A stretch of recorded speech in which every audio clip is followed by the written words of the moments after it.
So first of all, folks, I want to remind you about what an employee stock option is. So we did sort of charge ahead here, and so you probably, your head may be swimming a little bit. An option is just a right to purchase a certain number of shares of stock at a certain price for a certain period of time. That price, by the way, is usually the fair market value on the date that the option is granted.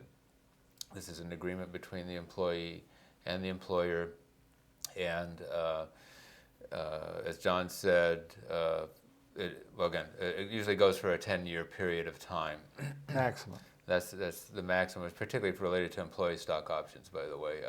Incentive stock options, qualified stock options. Now,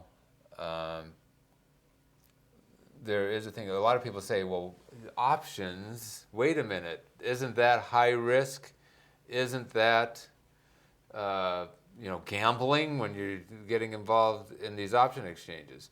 Well, options do represent, as I see it, sort of the risk element when you're doing this. But when you're using it with an offsetting position here, you can also look at an option as a form of insurance. Right.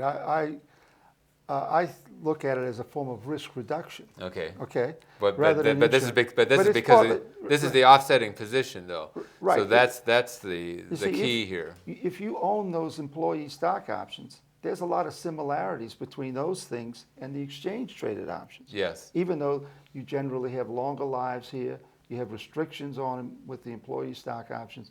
The listed exchange-traded options, you can buy them today and sell them that evening if you want.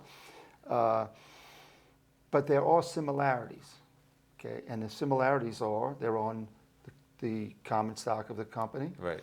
They give you the right to buy the stock at a specific price throughout a specific period of time.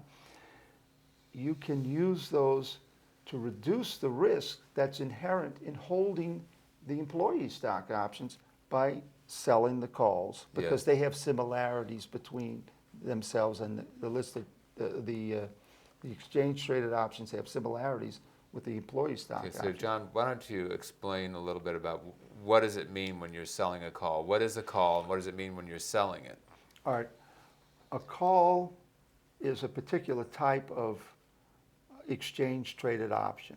Mm-hmm. The ones we traded are puts and calls. Mm-hmm. Okay. Call is a contract that you have with the Options Clearing Corporation. The employee stock options are contracts with the company. Right. You don't have a contract with the other guy who takes the opposite position of you, because there's a middleman. It's called the Options Clearing Corporation. That gives you a guarantee that the other side's going to perform. It's actually the middleman, the Options Clearing Corporation, is going to perform.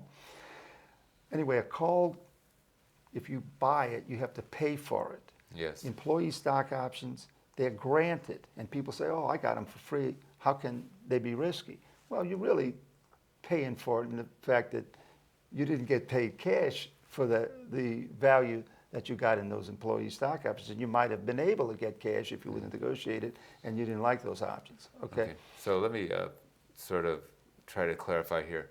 Actually, the call option itself, when you buy that call, you're getting a right very similar to the employee stock option itself. Exactly. You're getting the right to buy that stock for a certain period of time at a certain price. The option holder who's selling it, basically what he's saying is, I can sell the stock that I get from buying my option or exercising my option to you at that price. Meanwhile, I'm getting a premium. I'm getting an amount that you're paying for that right. All right.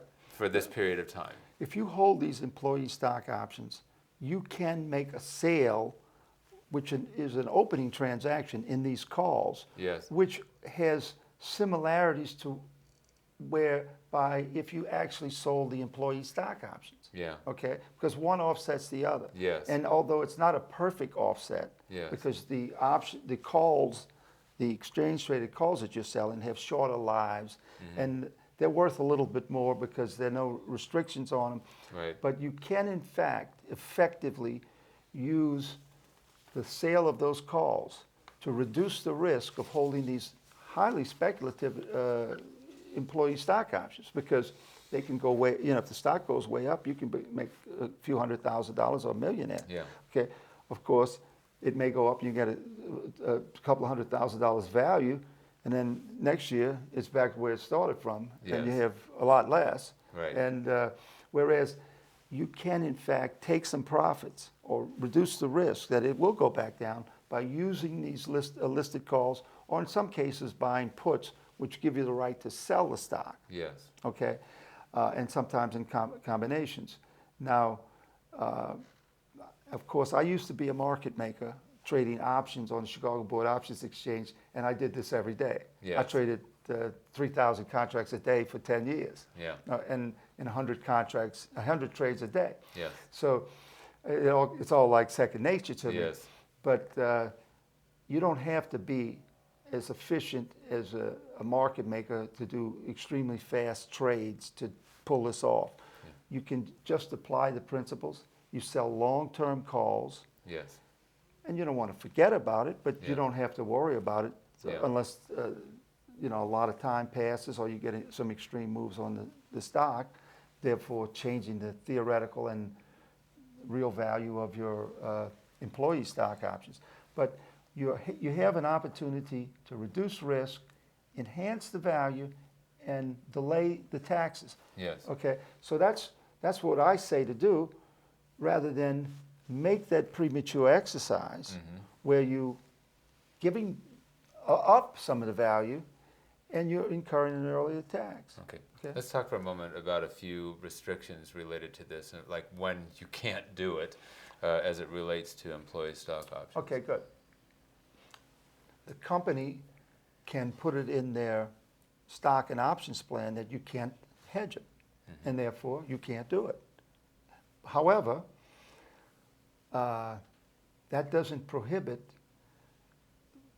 you from selling calls or even shorting the stock or buying puts on your competitor, Yeah, or a a similar basket, stock. or a Yeah. basket which you expect to move similar to how your stock is going to move. Right. Now, you're never going to get 100% positive correlation, but sometimes if you sell the weaker ones and they go down and yours stay up, you make more money, and you can make money on your employee stock options going Yeah, up. yeah. Okay, and some people actually suggest, and I'm not taking it too seriously, but some people suggest that the executives from J.P. Morgan and Goldman Sachs shorted Bear Stearns. Oh my gosh. Okay, all right. Also, some of you have to place some margin up to make these shorts of calls or Yes. buy the puts. So you have to put some You have money to put up up. some money. Or Now- or some security. or some securities. You could put up, a lot of times people have stock in the options, and you could just put the stock in the account, or in some cases you might have some options that are way in the money and they're getting ready to expire. You can exercise those prematurely, and or slightly premature, and take the cash and advance that for the margin. Yeah. Now, if you're an executive, that is, if you're an officer and director, Well, let's say an insider. Is that what yeah, that's we're what it gonna is. do? Okay. The So officers, directors, and owners of 10%, Okay. they are subject to certain SEC rules, Yes. which restrict them somewhat. Yes. However, you can get, if you sell out of the money calls against substantially in the money employee stock options that are vested, you can do that as a hedging strategy. Yeah. And that gets a little complicated. It's also a little complicated as to what the taxes are on the gains and losses on the sales of these options to hedge against your employee stock options. Okay. So And we're that's not really gonna- beyond the scope of yeah, what we're going to yeah, get that's into. That's fine. for the next tape. Okay. Well, maybe another show some other time. All right. So anyway, also there's the issue, of course, there are some companies, some people get options in employers that are not publicly traded. Obviously, these people can't get a traded option related to those companies. They can't. Yeah, But yeah. if they really wanted to, they might be able to Find somebody to take the something other side. similar or something. Although the book, and I really don't want to get into that, because you have no publicly traded options and no publicly traded stock. You're going to have to make a big concession to the other party, and Yeah. you're going to be in it for a long time. Yeah. Okay. So really what we're talking about, what we're trying to accomplish